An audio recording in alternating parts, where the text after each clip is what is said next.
Masa depan ekonomi sirkular menjanjikan lingkungan yang lebih berkelanjutan dan pertumbuhan ekonomi hijau yang inklusif. Model ini menggeser pola produksi dan konsumsi dari sistem ambil, buat, buang menjadi siklus tertutup, di mana sumber daya dipertahankan nilainya melalui penggunaan kembali, perbaikan, dan daur ulang. Inovasi teknologi seperti digitalisasi dan pengembangan material ramah lingkungan berperan penting dalam mempercepat implementasi konsep ini. Selain teknologi, dukungan kebijakan yang tepat sangat diperlukan untuk mendukung transformasi menuju ekonomi sirkular. Regulasi pengelolaan limbah, insentif fiskal untuk investasi hijau, serta kolaborasi antara pemerintah, sektor swasta, dan masyarakat menciptakan ekosistem kondusif bagi perkembangan ekonomi sirkular. Namun, tantangan finansial, teknologi, dan regulasi masih menjadi hambatan yang memerlukan perhatian khusus, termasuk kemudahan akses pendanaan dan penyesuaian regulasi agar pelaku usaha lebih mudah beradaptasi. Dari sisi sosial ekonomi sirkular membuka peluang penciptaan lapangan kerja baru di sektor teknologi hijau dan pengelolaan sumber daya secara berkelanjutan. Pendekatan ini juga mendorong peningkatan keterampilan dan kualitas sumber daya manusia, sehingga tidak hanya menjaga kelestarian lingkungan tetapi juga mendorong pembangunan ekonomi yang inklusif dan berkelanjutan. Dengan dukungan sinergi berbagai pihak, ekonomi sirkular dapat menjadi fondasi utama kemajuan ekonomi dan lingkungan di masa mendatang. Materi selanjutnya yaitu tentang tren global ekonomi sirkular. Pada poin pertama, kita akan membahas tentang peningkatan kesadaran dan kebijakan. Kesadaran akan pentingnya lingkungan semakin meningkat, sehingga banyak pemerintah dan organisasi mengadopsi kebijakan yang mendukung ekonomi sirkular. Contohnya adalah regulasi di Uni Eropa, seperti CSRD yang mana mewajibkan perusahaan melaporkan dampak lingkungan, serta adanya arahan desain ramah lingkungan yang mana ini akan mengatur produk berkelanjutan dan mudah diperbaiki. Poin yang kedua yaitu inovasi teknologi. Teknologi yang canggih contohnya seperti kecerdasan buatan atau AI, Internet of Things atau IoT, dan blockchain turut mempermudah proses daur ulang, meningkatkan efisiensi pemilihan sampah, dan memastikan ketelusuran produk. Inovasi ini akan memungkinkan pengelolaan sumber daya yang lebih efektif dan transparan pastinya. Selanjutnya yaitu poin ketiga tentang perubahan preferensi konsumen. Konsumen kini semakin menuntut produk yang berkelanjutan dan etis. Perubahan perilaku ini memaksa perusahaan untuk mengimplementasikan praktek ekonomi sirkular agar tetap relevan dan memenuhi kebutuhan pasar yang berkembang. Poin yang keempat yaitu poin yang terakhir, yaitu tentang model bisnis baru. Munculnya berbagai model bisnis berbasis ekonomi sirkular yang mana berfokus pada pemanfaatan kembali sumber daya, seperti sharing ekonomi atau ekonomi berbagi, kemudian adanya layanan perbaikan dan pemeliharaan produk, serta adanya pembaruan barang, dan model ini juga berkontribusi pada pengurangan limbah dan pemanfaatan sumber daya yang lebih optimal. Tantangan dalam penerapan ekonomi sirkular. Yang pertama, infrastruktur. Salah satu tantangan utama adalah keterbatasan infrastruktur daur ulang yang memadai, terutama di daerah terpencil atau wilayah yang kurang berkembang.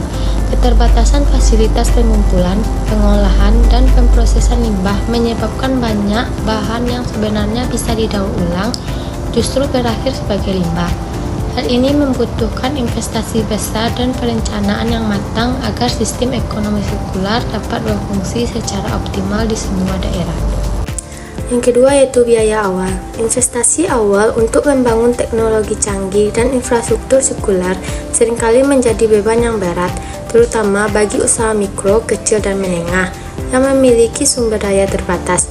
Biaya tinggi ini mencakup pengadaan mesin daur ulang, pelatihan SDM, hingga pengembangan sistem pengelolaan limbah modern. Oleh karena itu, perlunya ada dukungan, pembiayaan, insentif fiskal, dan kemudahan akses pemodalan untuk mendorong partisipasi UMKM dalam ekonomi sirkular. Yang ketiga itu kesadaran dan perilaku. Rendahnya kesadaran dan pemahaman masyarakat khususnya konsumen tentang pentingnya pemilihan sampah serta preferensi terhadap produk daur ulang menjadi penghambat besar dalam penerapan ekonomi sirkular. Perubahan perilaku konsumsi yang lebih bertanggung jawab dan edukasi publik yang insentif sangat diperlukan agar masyarakat mau berpartisipasi aktif dalam proses daur ulang dengan memilih produk berkelanjutan. Yang keempat yaitu integrasi sektor informal. Sektor informal yang seringkali besar dan berperan dalam pengelolaan limbah di banyak negara menghadirkan tantangan integrasi ke dalam sistem ekonomi sirkular yang formal. Kesulitan dalam mengorganisasi dan mengatur pelaku informal ini dapat mengurangi efektivitas manajemen limbah secara keseluruhan. Upaya pembinaan, pelatihan, dan skema kemitraan antara sektor formal dan informal menjadi sangat penting untuk memastikan partisipasi merata dan optimal. Yang kelima yaitu tata kelola. Kurangnya koordinasi antar lembaga pemerintah dan fragmentasi dalam tata kelola pada tingkat nasional seringkali menjadi hambatan utama dalam implementasi kebijakan ekonomi sirkular. Berbagai peraturan yang tumpang tindih dan minimnya sinkronisasi antar sektor menyebabkan program dan kebijakan sulit berjalan efektif. Oleh sebab itu, penguatan tata kelola melalui integrasi kebijakan, peran institusi yang jelas, dan kolaborasi lintas sektor sangat dibutuhkan untuk menciptakan sistem ekonomi sirkular yang terpadu dan berkelanjutan. Baik, materi selanjutnya yaitu prospek masa depan ekonomi sirkular. Yang pertama, penguatan kebijakan. Pemerintah di masa depan diperkirakan akan semakin banyak menerbitkan aturan yang mewajibkan praktik ekonomi sirkular. Kebijakan ini termasuk desain produk yang berkelanjutan dan penerapan take back schemes yang mengharuskan produsen mengelola kembali produk yang sudah tidak terpakai. Langkah ini akan mendorong perusahaan lebih bertanggung jawab atas siklus hidup produk serta mengurangi limbah. Yang kedua, dominasi teknologi. Teknologi seperti AI, LOT, dan blockchain akan berperan sentral dalam mengoptimalkan ekonomi sirkular. Melalui teknologi ini, pengelolaan sumber daya jadi lebih efisien dan proses produksi bisa terintegrasi dengan baik, terutama di sektor-sektor seperti konstruksi dan manufaktur yang membutuhkan penggunaan material berulang dan perbaikan produk berkelanjutan. Yang ketiga, kolaborasi yang lebih kuat. Kunci sukses ekonomi sirkular adalah kolaborasi yang erat antara pemerintah, sektor swasta, akademisi, dan masyarakat sipil. Sinergi ini akan membantu mengatasi hambatan regulasi, teknologi, dan perilaku, sekaligus mempercepat inovasi dan adopsi model bisnis sirkular secara menyeluruh di berbagai sektor. Yang keempat, perubahan paradigma ekonomi.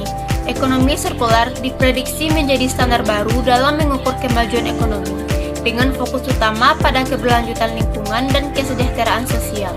Model ini berpotensi menggantikan metrik tradisional seperti PDB sehingga menilai kesuksesan ekonomi tidak hanya dari output kuantitatif, tetapi kualitas pertumbuhan yang ramah lingkungan. Yang kelima, terakhir, peningkatan model sirkular.